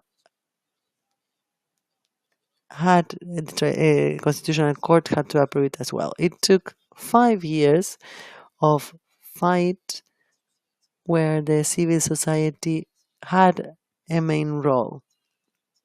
Not the civil society in general, but specifically the youth people's group here in Colombia. I see many familiar faces that accompanied us in that struggle. The new leaderships to fight for climate change and climate crisis need to be collective. So many countries started to work together at an articulate manner, and the, it was a 5 year struggle. It took 3 years for the bill to be approved, and then it took 2 more years at the Constitutional Court, where we had less access to apply pressure to make lobby. Before the ratification in the Congress, or even before the signature, we young people started demonstrating in the streets in a peaceful and creative way, and this put pressure on the government for the signature in 2019. Then, when it was the Congress, when the bill was at the Congress, we couldn't just do manifestations on the street, demonstrations on the street. We needed to discuss with publicists, because in this case we had something against us, and that is that most economic parties or sectors had a negative approach regarding the agreement. They said, and it is reasonable somehow, that the Escazú agreement guaranteed some processes within the traditional processes, and that this implied more costs, and that could um, reject investments and investors that may think that the project would be more expensive. So I think that we were able to convince congressmen that we said, explain to them that it was exactly the opposite. It wouldn't be a limitation for development, but it would foster development, but a good kind of development, because there are projects that are approved without having access to communities, without exchanging or having a dialogue with communities, and then those projects years later can no longer exist because we have great demonstrations from the communities who don't want those projects to go on, as is the case for renewable energies, because there is no environmental licensing. Many communities are not in favor of the realization of these projects. So, on the opposite, if we have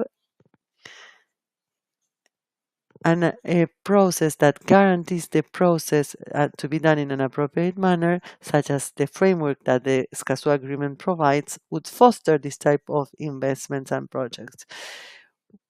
Young people gathered together,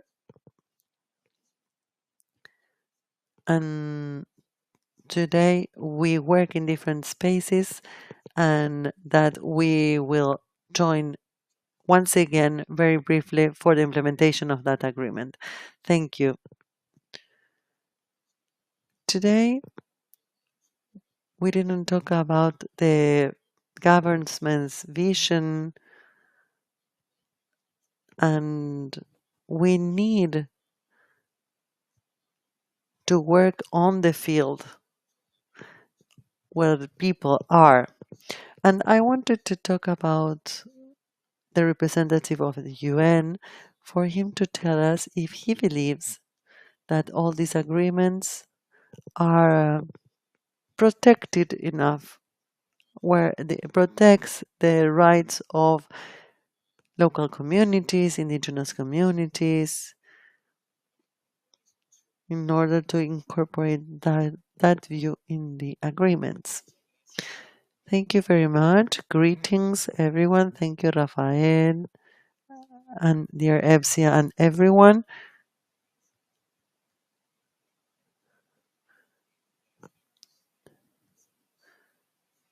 We are chairs with their mandate that is over. We are almost former chairs. So before answering this question more concretely, I would like to start by one of the comments that Juan made regarding risks.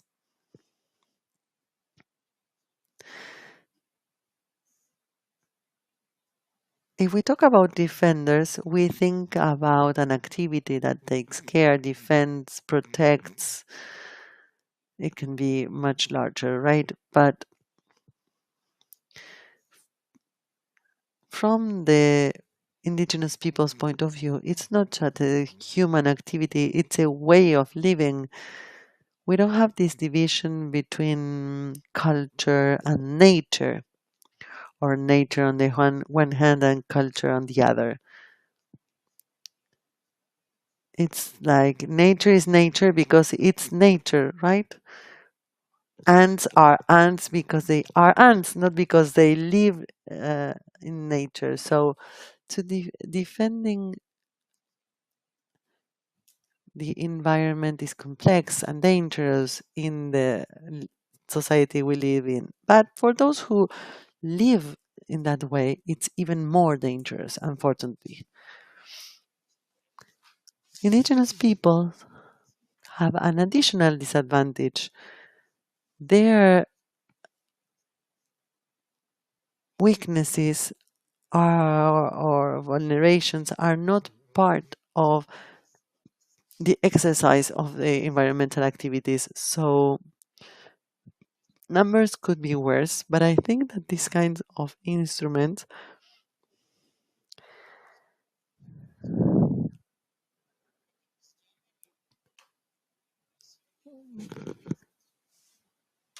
the Escazú Agreement calls upon the complementarity of the regulations, the existing regulations. We need to reinforce the declaration of the UN over the rights of indigenous peoples. If we don't now strengthen the approach of the collective rights, we would still be defending individual rights, and nature and culture and peoples are left behind. And this is a risk that at this time, at this stage, with this type of complexities we are living in,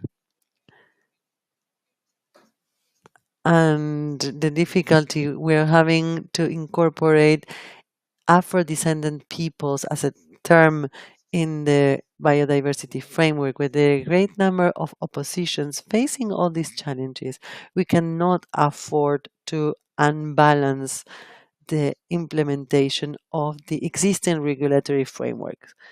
That is my first impression regarding this debate, the discussion. We need the Escazú Agreement to mean a fostering of the implementation of the indigenous people's rights and not the other way around. We shouldn't concentrate on Escazú, forgetting that their fundamental rights is what led us to be where we are. We need a balance and for them to run in parallel in our societies with the same strength. Let me make another comment. CAF is a public bank. We talk in this vertical direct manner, but this type of scenario, fostered by the investment entities, by the banking system, by corporations, are increasingly necessary.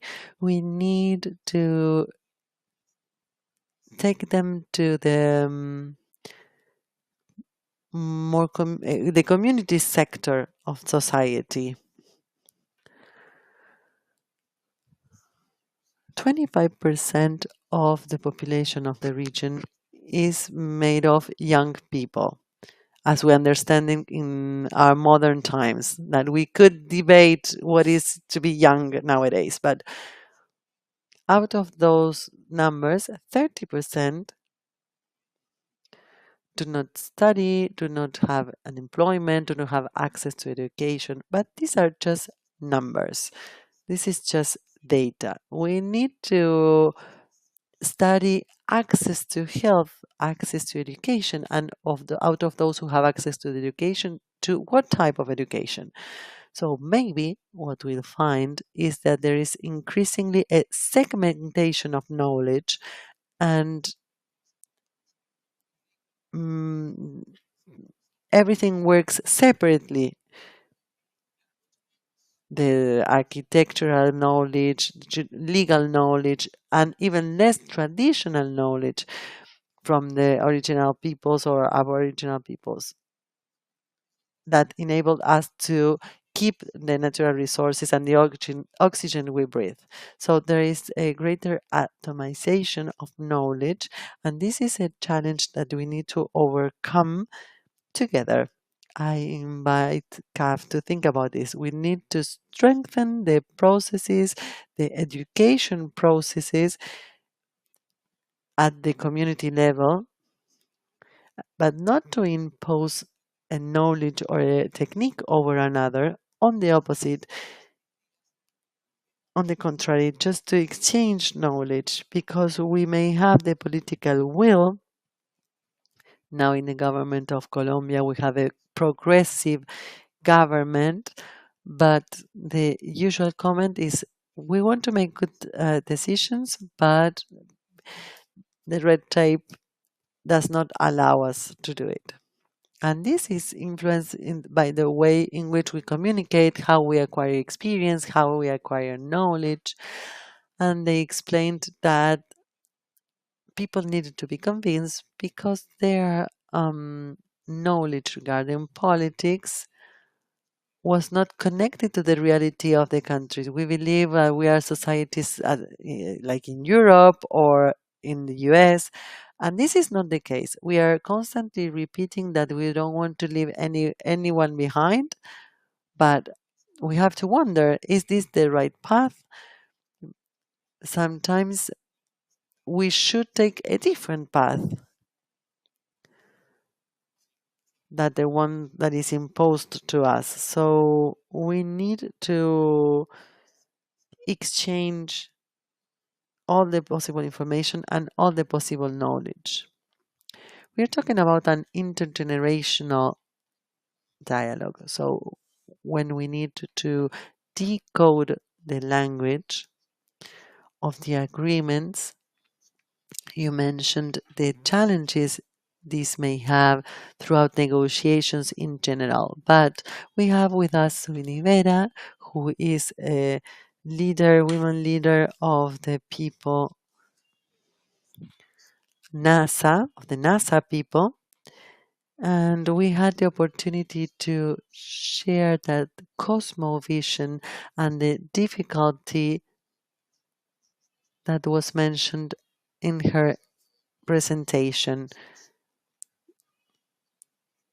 And she explained the vision that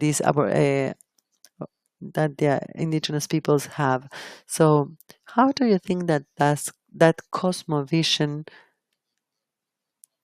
Do you think that that cosmovision is well reflected in the agreement? And if you think that in this case, as defender of the environment and of the territory,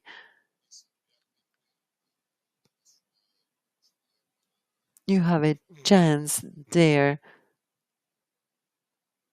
to defend this agreement. First of all,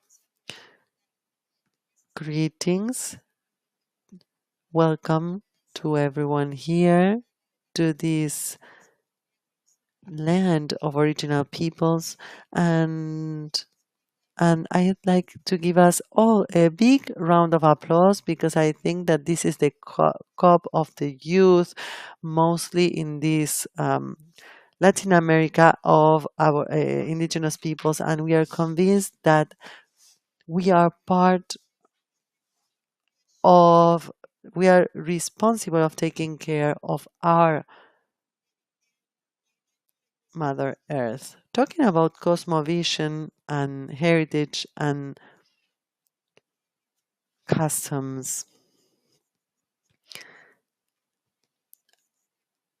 and how we indigenous peoples need to preserve that cosmovision. That is why the authorities of our central authorities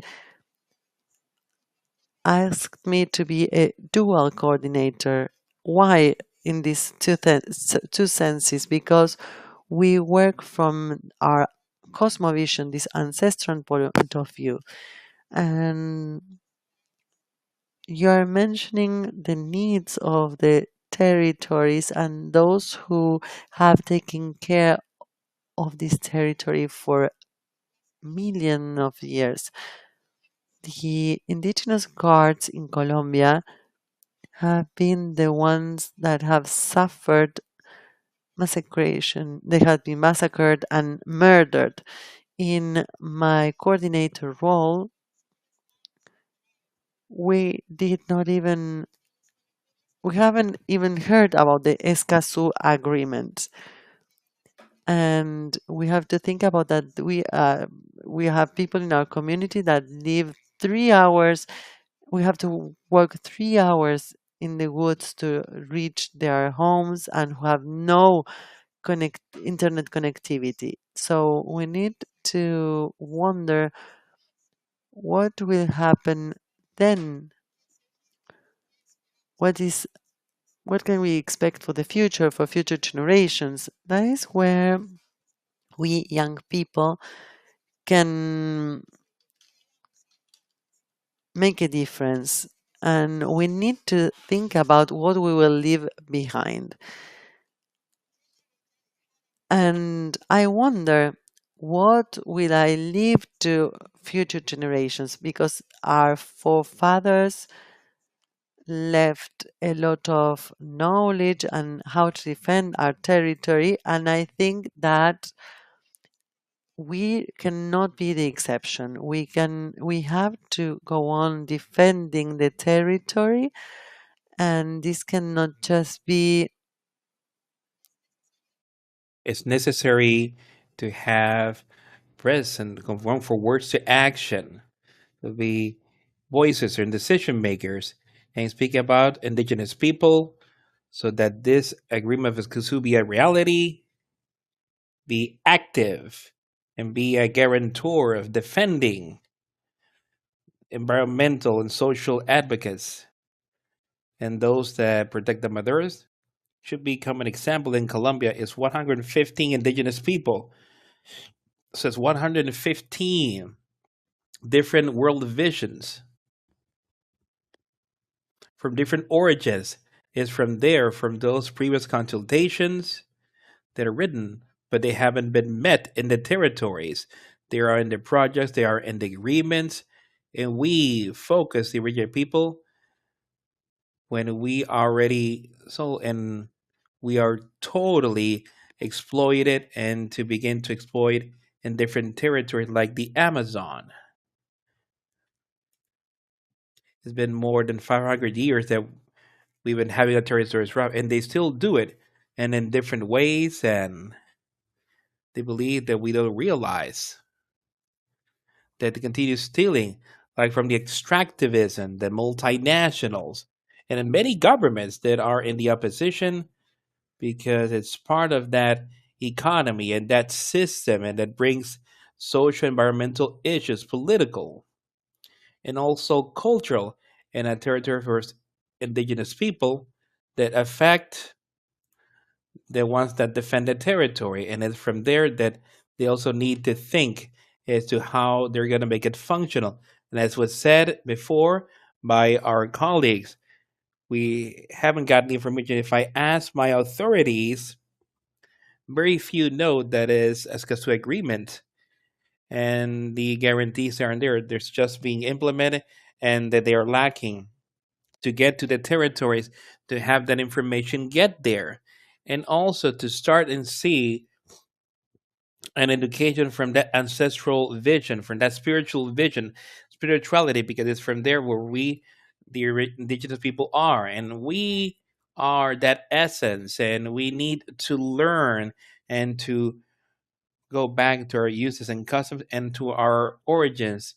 The word development in our territories is no good for us, is to live in balance and in harmony for the often seen things. So, lastly, I'd like to leave here that we are as stewards of the territory and defense of the territory from the multinational and precisely in the Amazon, we have the second largest mining company in Latin America and has us mainly in danger. We already lost some people, some colleagues, but we still defend the territory. Thank you. Thank you very much. Connecting with that and seizing the opportunity of what you're saying of the panel, you're wearing more than one hat. Maybe in your hat of former Vice President of Costa Rica, you are a global leader, recognized to what was said, Eddie, and I've learned you've said it well about the racial elements. And see, I think she's been an advocate of that global agenda, also the gender and other agendas of progress. Could you please tell us about your experience and the difficulties that you experienced before, what it entails, this difficulty of negotiation. But here, it's a bit more, it's a step further. So, in some way, you feel what had been the difficulties, if they are well reflected, what are the risks, everything that you can say. I would like to say, first of all, that COP16, the cost related with climate change, bring us to especially to do the diagnosis and look at the places where we are, because we also know that the agreements that we've taken are agreements whose implementation is absolutely scarce. So that really, it's not just that we have the certainty that when we have the agreement, we have the result.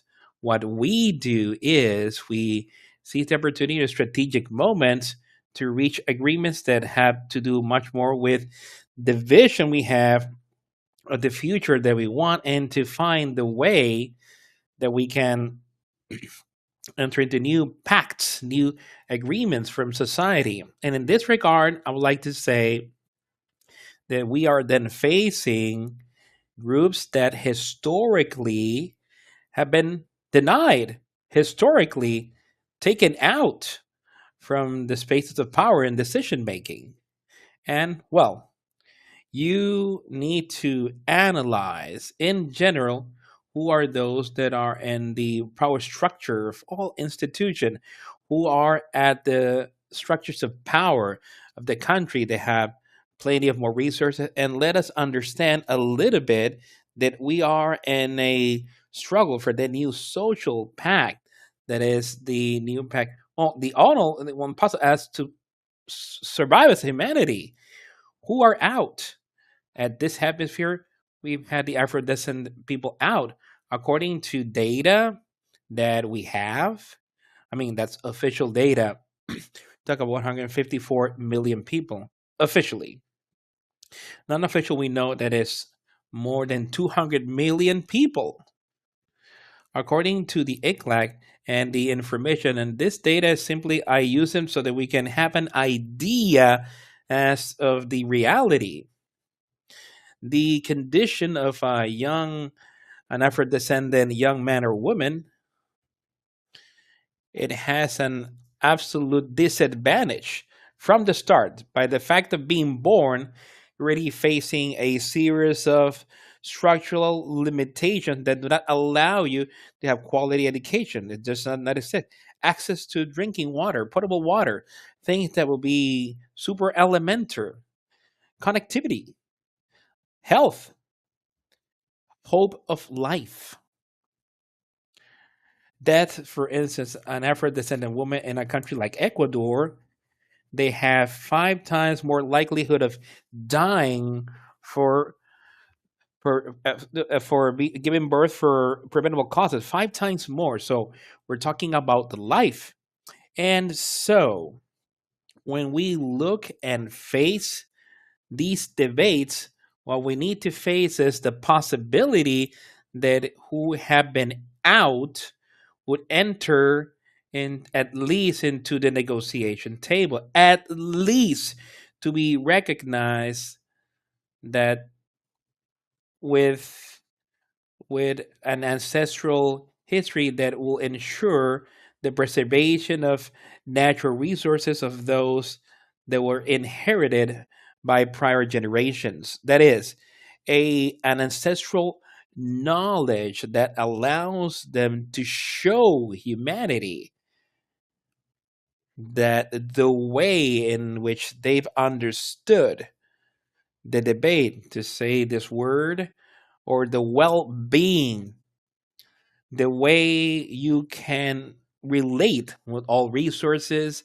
is a much more sustainable despite the economic and access limitation they've had. And in most cases, despite the fact they live in territories that belong, but they don't, still don't have a right to ownership to those territories, despite that they've been there for over 200, 300 years. So I'd like to say the debate has to be a much more wide debate. Obviously, we are amidst a negotiation where what we want, like Dario said, thank you, is the acknowledgement that they are Afro-descendant people just because they exist. It's not for no other reason. It's just that they exist. They exist in the communities. The debate is not whether they exist or not, is to recognize that they're there and that they are in the territory. And in those territories, there is a biodiversity that has been kept so on a table. They are debating whether they exist or not. You realize the different levels, what that means. And so that is to simply expand their perspective.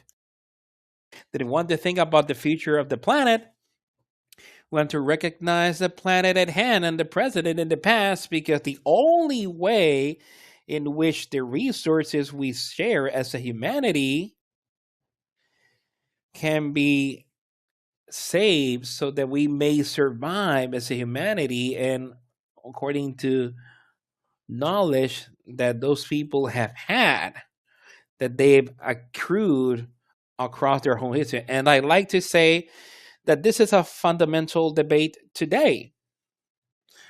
A colleague from the Permanent Forum said for Afro descendants is that we're late. They haven't let us get there. The invisibility has been so large that the acknowledgement of 200 million, they say 2 nor 20, 200 million people that live in this hemisphere. Well, let's say 154, not to provide data that we feel, well, not they're not. So we are in a debate, and on that debate, besides, there are some dialogues that already exist amongst rural communities, others with indigenous people, with Afro descendants, that have to be at the core of the discussion. And it reaffirming the role of women of this process, the promise of life. We could have a theoretical discussion about the responsibility we have, men and women, to do it. But caring for life and the possibility that life will transcend has been, but decisions are taken as a majority, ladies and gentlemen. There are not those that in their daily life, that possibility of protecting, and the advocates, the ton of advocates, and they are advocates not by culture, because they are attacked. You need to defend themselves. You need to defend the territory, the resources. I would like to also say that these are wonderful spaces to do partnerships. And I celebrate the CAF will put on the shirt to open doors to other multilateral agreements that bring together young people. I'm sorry, we have instructed to stop interpretation given that the event has gone above the allocated time. Our apologies. Las experiencias que tenemos como pueblos y como culturas, como comunidades étnico-raciales para el resguardo de la vida.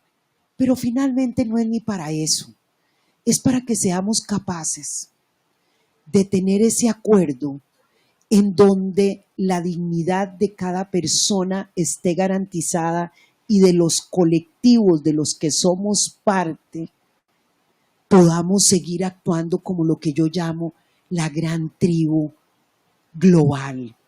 Las tribus en específico. Y ojalá que suene bien primitivo, porque tiene que sonar primitivo para que entendamos que es desde lo primitivo, desde cuidar la tierra, desde la cosa más, desde nuestra conexión con el sol, con las estrellas, con la tierra, con los árboles y con el agua. Desde eso primitivo es la única posibilidad de pensar en un futuro de sobrevivencia para la humanidad. En una tribu para que se salven todos y todas, tiene que salvarse cada quien, pero desde una visión del colectivo.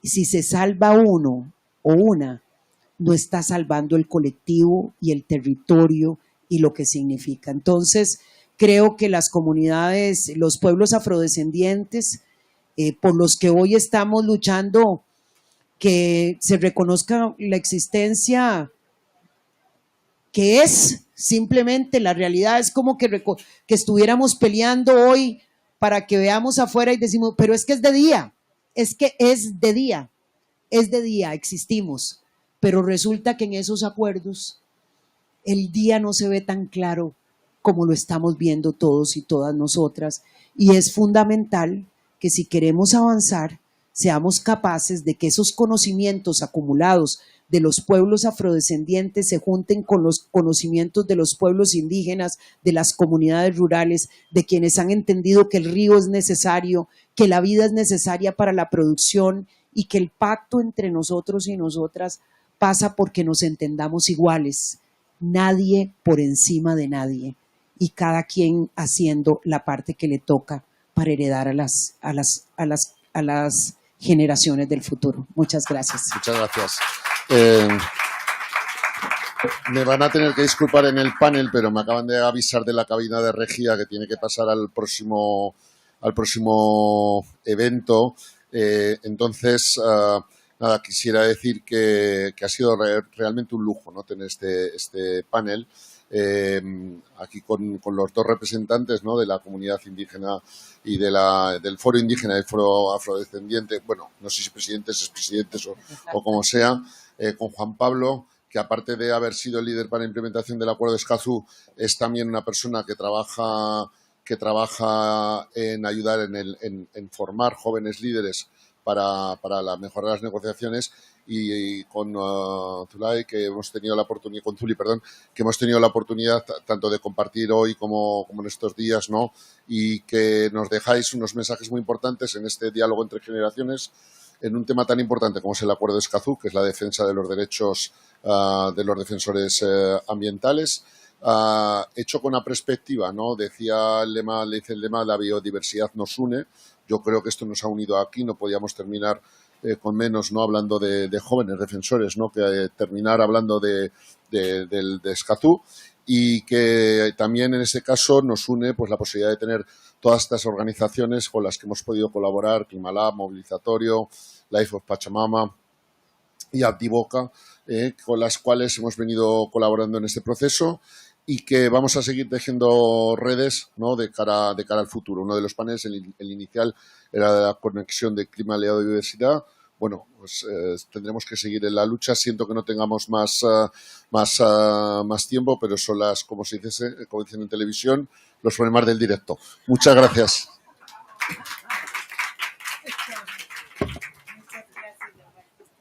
Muchísimas gracias a todos por esta conversación. Ya estamos llegando al final de nuestro evento, así que por favor tomen asiento durante un minutito más.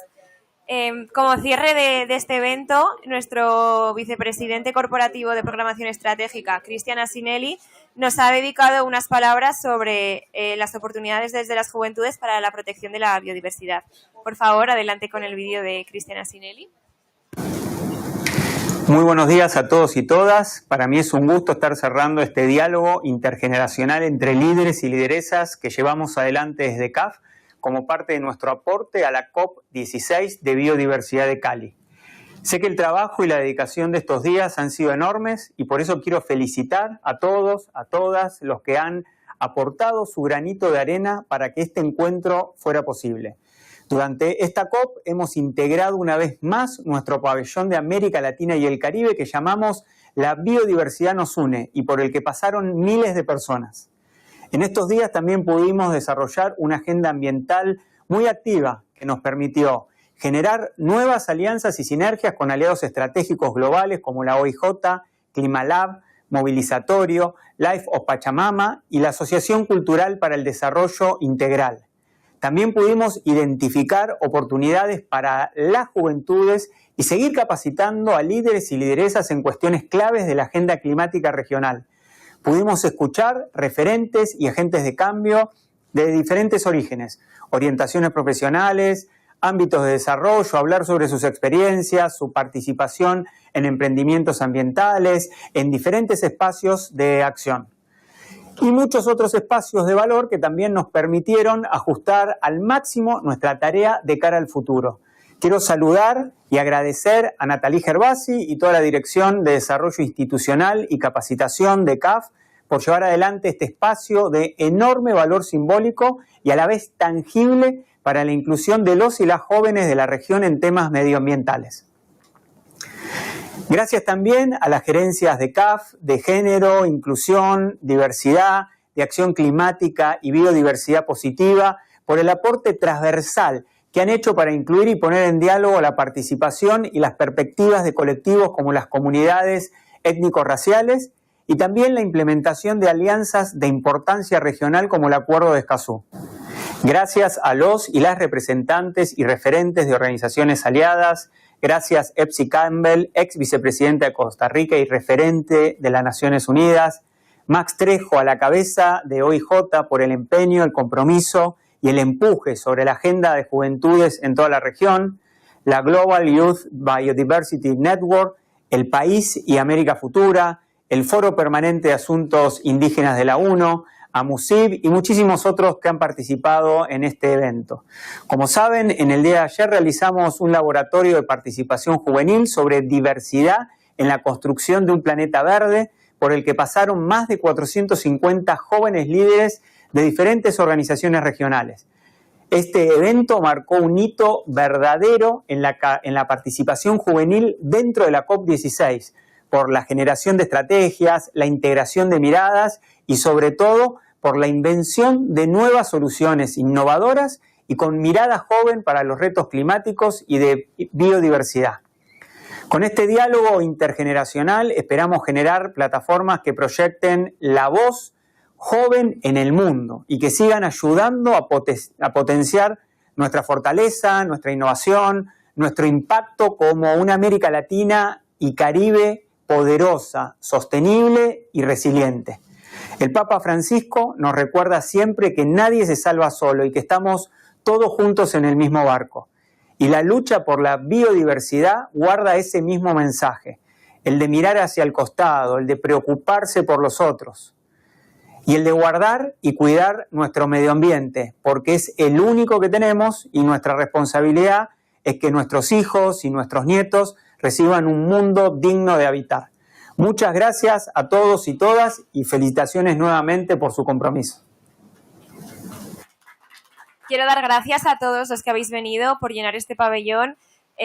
Agradecer también a todos los que nos han acompañado desde el streaming y nos vemos muy pronto. Un saludo desde CAF. Gracias.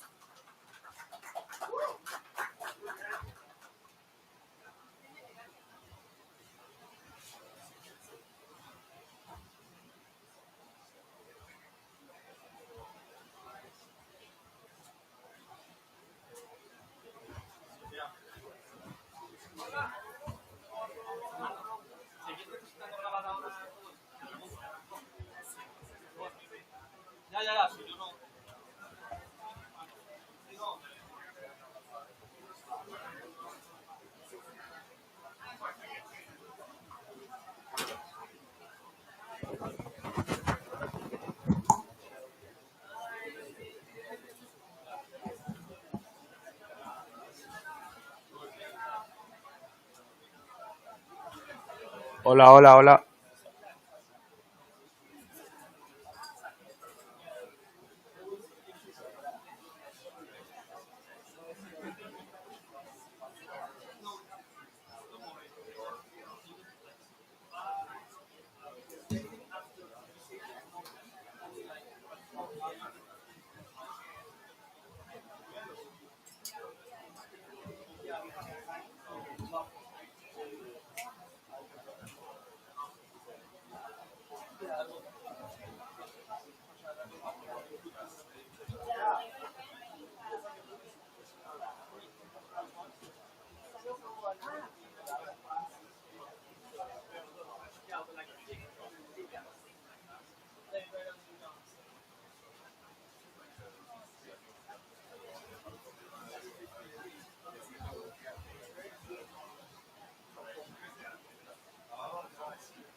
Good afternoon, everyone.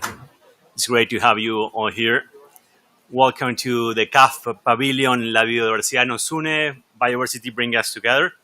My name is Ignacio Lorenzo Nacho, Head of Biodiversity and Climate at CAF. It's a great honor to have you all here. CAF is a regional bank. We're aiming to be the green bank of Latin America and the Caribbean, aiming for a 40% floor of our olive investment in 2026 for green finance, reaching more than 6,000 million a year for the region. We also had launched this week our strategic ecosystems approach that included different partnerships, financial instruments, including biodiversity credits. And we believe that this conversation is essential for COP16 to bring different alliances together to have an instrument that works for